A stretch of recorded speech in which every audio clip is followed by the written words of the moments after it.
Technology কল্যাণকর এবং উন্নয়নের জন্য বলেন, সমৃদ্ধির জন্য বলেন, সবকিছুতেই টেকনোলজি গুরুত্বপূর্ণ এবং প্রয়োজনও।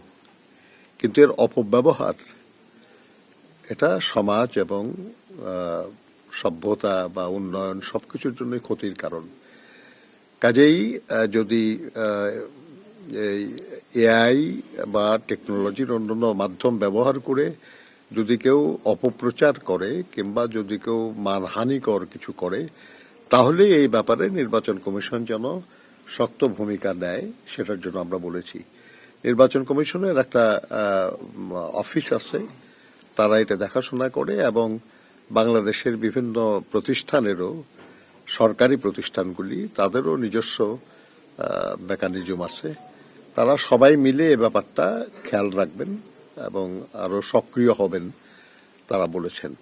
তবে আমার জানা মতে, আমি একজন রাজনৈতিক কর্মী হিসেবে আমি যেটা বুঝি যে নির্বাচনী প্রচারণা এখন বন্ধ, কিন্তু যে কোনো রাজনৈতিক সংগঠনের সাংগঠনিক কার্যক্রম কিন্তু বন্ধ নাই। ওনারা যা করবেন সেটা নির্বাচনী আচরণ বিধির ভঙ্গে হয় কিনা এটা তারা ইলেকশন কমিশন বুঝবে আর তারা বুঝবে।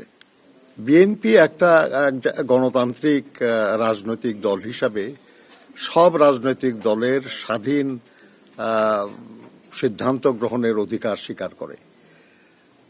যদি কোনো রাজনৈতিক দল তার আদর্শ,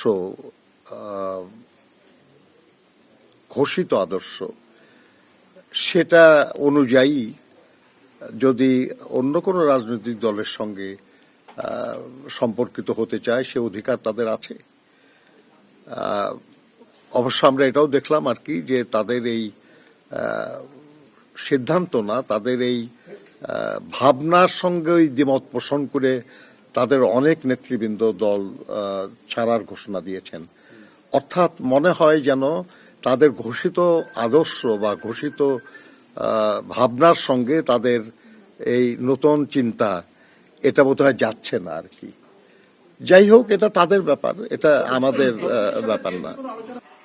আদর্শ সমস্যা কি আছে বা এক নম্বর হলো যে আমরা মনে করি যে আমরা সবাই দেশপ্রেমিক রাজনৈতিক দল, আমরা বিশ্বাস করি গণতন্ত্রে, আমরা বিশ্বাস করি দেশের উন্নয়নে।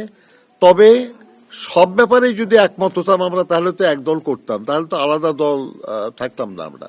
ভাই, আমি তো আমিও প্রথম থেকেই আসি দলে, অন্তত আমি নিজেকে ত্যাগী বলেই দাবি করি আর কি, কিন্তু আমি তো নমিনেশনে চাই নাই কখনো।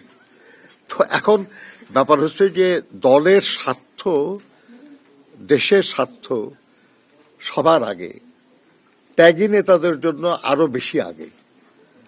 যদি এমন কাউকে মনোনয়ন দিয়ে দলের এবং দেশের স্বার্থ অধিক রক্ষিত হয়, তাহলে সবচেয়ে ত্যাগী নেতারাই সবার আগে সেটাকে স্বাগত জানায়।